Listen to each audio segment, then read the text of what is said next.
You're watching the legal breakdown. So, Glenn, we have a very, very promising move from the DOJ as far as the E Jean Carroll case against Donald Trump goes. Can you explain what happened here? So, Brian, I think we're going to file this under the heading better late than never. DOJ finally did the right thing in this case. But let's back up. We all know that E Jean Carroll took Donald Trump to trial and a jury found him liable. That's the civil way of announcing he's guilty of the things that were being alleged against him. They found him liable for battery and for defamation, for lying about E Jean Carroll, among other things. And they found that he did that to her extreme detriment, including her financial detriment, and they ordered Donald Trump to pay $5 million in damages. Well, that was only one case that E. Jean Carroll brought against Donald Trump. Those were for the statements he made about her after he left the presidency. But there was an earlier case that has been pending all this time because E. Jean Carroll's first case against Donald Trump was for statements he made while he was president of the United States. And here is what bothered me deeply.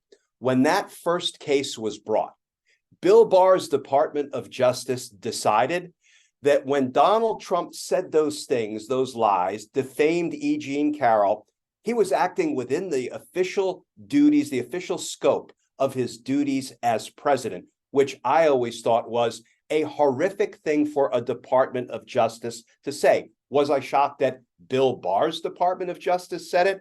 I wasn't, but I was shocked and appalled when Merrick Garland took over and he had an opportunity to revisit what Bill Barr had done, and he stuck with it.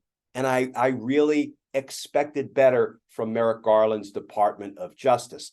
So what happened moving forward was Donald Trump was taken to trial, was found liable, and then the Department of Justice said, you know what, we might have to rethink whether those statements that were made by Donald Trump while he was president really were within the scope of his official duties as president, because now a jury has pretty much, with its verdict, indicated they weren't.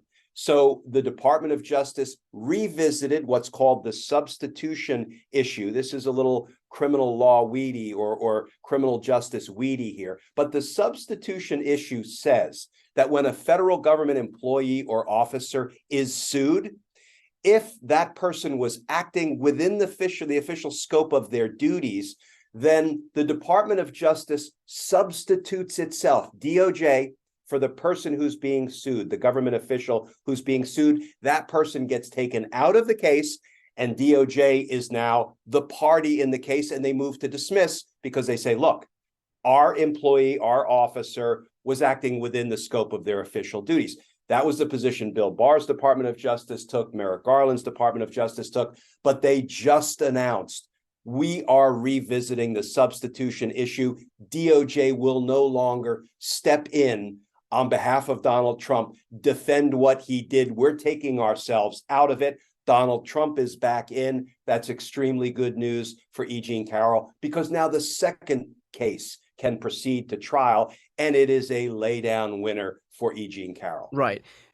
It's objectively good news that the DOJ did pull out, that they're not substituting themselves in for Donald Trump in this case. But why was it ever on the table that they would defend Trump in the first place when this clearly wasn't, this didn't fall under the scope of Donald Trump's duties as president? Why would Merrick Garland have continued to allow the DOJ to substitute itself in for Trump in this case? Yeah, that's a great question. There's no satisfying answer, but I think I know the answer. Sometimes the Department of Justice believes it has to take up for a federal government official who's being sued, even though the facts are really ugly and nasty and cut against that conduct being part of the official duties of that, federal official who's being sued. They do that because they don't want to set a bad precedent. So when there are other government officials who are sued, and those suits really are frivolous or nefariously brought or not supported by facts, the Department of Justice wants to feel comfortable and confident that they have taken a consistent position. And sometimes that results in them sort of making a bad decision in an isolated case because they don't want to be accused of favoritism. Think about it. If they said, we're not going to do that for Donald Trump, who was a Republican president. But then a suit was brought against a Democrat who was president, and they actually did take up for the Democrat. What is the accusation going to be? You're playing politics. And I think sometimes Merrick Garland's inclination and his fallback position is we have to protect the institution of the presidency rather than looking at every case on its facts and make the right decision in that case. I thought it was a real moral failing of the Department of Justice to stick with Bill Barr's position. They should have stood up, they should have done the right thing, and then they should have suffered the criticism in the future if they were accused of being inconsistent. Right. And by the way, we've spoken about this before, but taking steps to shield yourself from optics of politicization is in and of itself a form of politicizing the office anyway. So all of these steps to make sure that we don't want to look like we're politicizing anything. Well, that's exactly what you're doing by virtue of bending over backwards to defend the indefensible by Donald Trump. Brian, I wish more people at the Department of Justice would listen to that message that you just delivered. Don't make decisions based on how others might perceive those decisions as being politically motivated, because then what you've done, and I'm just repeating what you just said, it is you're making decisions based on something other than the facts and the law. You're making it on public perception. That's a recipe for disaster. So the DOJ isn't going to sub itself in and defend Trump here, but now is it up to Judge Kaplan to make the final determination as to whether this case can move forward, or was the decision always just the DOJ's decision, and now basically the coast is clear for that second defamation trial to begin? Yeah, Judge Kaplan has always signaled that he was highly skeptical of DOJ subbing itself in, but now he doesn't even have to make any decision in the matter, because once the DOJ has said, we are pulling ourselves out as the party, it's not as if Judge Kaplan could order the Department of Justice to remain in the case and keep Donald Trump out of it. So this is, I think, where Judge Kaplan would have ended up anyway, but now he really doesn't have to make a decision, because now the case is once again E Jean Carroll versus Donald Trump. Okay. And so that raises the question, when can we expect this case to move forward now?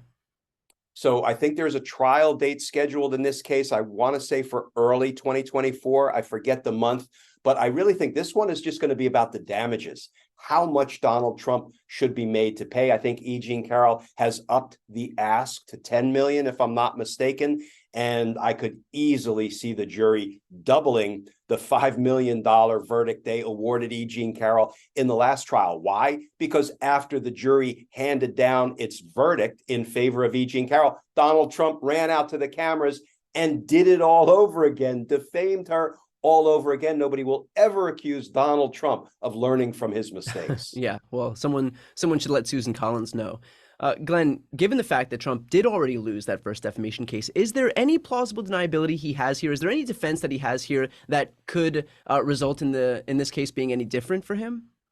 Zero. The only thing he can do is play for a hung jury, try to pick off a juror or two, hang the jury, and then force it to a retrial. But he has no defense on the facts or the law. And is this the kind of thing where so long as Donald Trump wants to continue going out and defaming E Jean Carroll, she can just continue bringing these suits? And I mean, because they've already been litigated, the contents of these suits have already been litigated, she can just basically go in and just request a higher number each time? Yeah, it's like it becomes boilerplate litigation, do the same thing over and over again and just, take more money from Donald Trump, which frankly, I'm okay with. Not a bad gig if you can get it. So with that said, we'll stay on top of this case as soon as we have any movement here. So if you're watching and you want to follow along, make sure to subscribe. The links are right here on the screen. I'm Brian Tyler Cohen. And I'm Glenn Kirshner. You're watching The Legal Breakdown.